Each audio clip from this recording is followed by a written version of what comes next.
Hello students, welcome in उपल mathematics. आज हम चैप्टर स्टार्ट करेंगे नाइन्थ, सम एप्लीकेशन ऑफ ट्रिग्नोमेट्रीज। तो सबसे पहले हम इंट्रोडक्शन करेंगे स्टार्ट।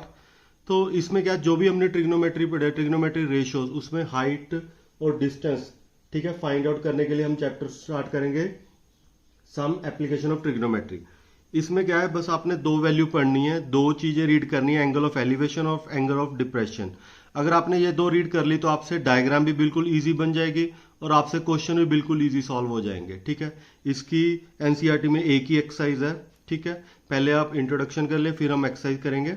तो इस सबसे पहले हमारे पास क्या है, angle of elevation. The angle of elevation क्या है, जब भी कोई, यानी कोई भी वैल्यू हम नीचे से देखेंगे ऊपर की तरफ, ठीक है, नीचे से देखेंगे ऊपर की तरफ तो ये तो हमारे पास जो आईज है, ये हमारी पास होगी लाइन ऑफ साइट और ये होगी हमारी हॉरिजॉन्टल लेवल। ठीक है, इसके बीच में ये जो एंगल बनता है, ये हमारे पास क्या है, एंगल ऑफ एलिवेशन।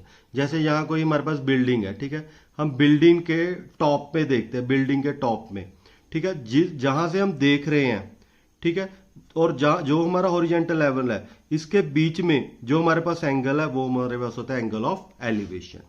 ठीक है, ये हमारे पास क्या होता है, the angle above the horizontal, ये हॉरिजॉन्टल लेवल के ऊपर होता है, formed between line of site and horizontal level. मतलब ये तो हमारे पास हो गया लाइन ऑफ साइट, ये हो गया हमारे पास हॉरिजॉन्टल लेवल, इसके बीच में ये जो एंगल बनता है उसे बोलते हैं एंगल ऑफ एलिवेशन। ठीक है, इससे यूज करके हम क्वेश्चन करेंगे तो आपको बिल्कुल इजी पता लग जाएगा भी ये है क्या। अब है angle of depression. Angle of depression जब हम कहीं बिल्डिंग पे खड़े हैं, जैसे कोई बिल्डिंग पे खड़े हैं, यहाँ कोई कार है, ठीक है, यहाँ कोई हमारे पास कार है, तो इसका एंगल चेक करना है। अब हम ऊपर से देख रहे हैं नीचे की तरफ, ठीक है, ये हमारे पास क्या हो गया, हॉरिजॉन्टल लेवल।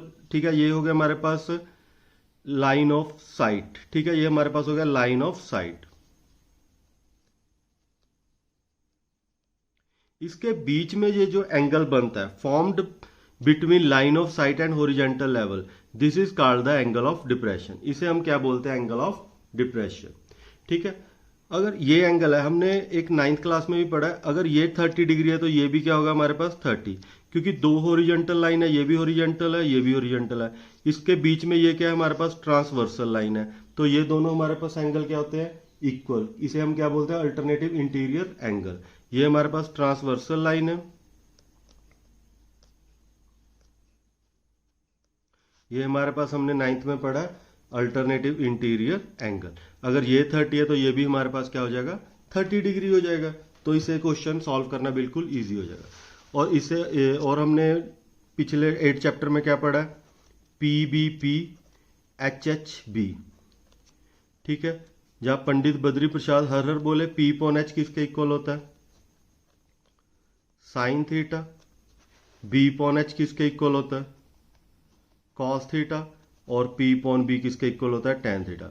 बस इन तीन वैल्यू से ही हमारा पूरा चैप्टर हो जाएगा, 9th चैप्टर। बस आपने तीन याद रखनी है और इनकी एंगल की वैल्यू, और हमने बस ये वैल्यू याद रखनी है, साइन 0 0, 30 1/2, 45 डिग्री 1/√2, 60 √3/2, 91।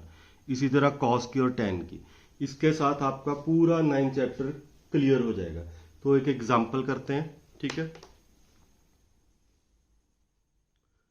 एग्जाम्पल है हमारे पास, a tower stand vertically on the ground. साथ साथ ही आप इसकी फिगर बना लो, ये कोई टावर है, ठीक है, vertically on the ground, from a point on the ground, कोई भी एक पॉइंट ले लेते हैं, from the point on the ground which is 1.5 metre away from the foot of the tower. यानी ये कितना है, 1.5 metre foot of the tower, away from the foot of the tower, the angle of the elevation. अब angle of the elevation, यानी नीचे से हम tower के ऊपर देख रहे हैं, angle of the elevation from the elevation of the top of the tower is found to be 60 degree. Find the height of the tower. ठीक है, बस आपने एक बार डायग्राम बनानी है, बिल्कुल इजी है। अब हमने देखो ये हमारे पास एक डायग्राम है, ये हमने परपेंडिकुलर फाइंड आउट करना है, बेस हमें फाइंड मालूम है। तो अभी हमने पढ़ा है P B P H H B. ठीक है, अब हमारे पास देखो P हमने फाइंड आउट करना है, बेस हमें मालूम है, तो हम क्या यूज करेंगे, P अपॉन बी। तो P अपॉन बी, ठीक है, P अपॉन बी किसके इक्वल होता है, टेन थीटा के। ठीक है, P अपॉन बी किसके इक्वल होता है, टेन थीटा के। P हमारे पास क्या है, ए बी, और बी हमारे पास क्या है BC, और थीटा हमारे पास क्या है 60 डिग्री। ठीक है, ए बी हमने फाइंड आउट करना है। BC हमारे पास 1.5 है। ठीक है, BC हमारे पास क्या है 1.5, 1.5 नहीं है, ये 15 मीटर है भाई। ये 1.5 नहीं है, ये 15 मीटर है, 1.5 नहीं है। ठीक है, यहाँ सही कर लो, 15 मीटर है। ठीक है, यहाँ 1.5 नहीं है, 15 मीटर है। और tan ऑफ 60 हमारे पास क्या होता है √3। अब ए बी की वैल्यू बस यहाँ क्रॉस मल्टीप्लाई, तो ए बी की वैल्यू क्या आएगी 15√3 मीटर। बस बिल्कुल सिंपल क्वेश्चन है। बस आपने एक तो ट्रिग्नोमेट्री रेशियोज की वैल्यू फाइंड याद रखनी है, sine theta cos theta tan theta, PB PHH भी याद रखना है। आपकी एक्सरसाइज बिल्कुल इजी से हो जाएगी ये। ठीक है, तो नेक्स्ट वीडियो में हम एक्सरसाइज स्टार्ट करेंगे। ये हमारी इंट्रोडक्शन कंप्लीट होती है। Thanks for watching and subscribe the channel.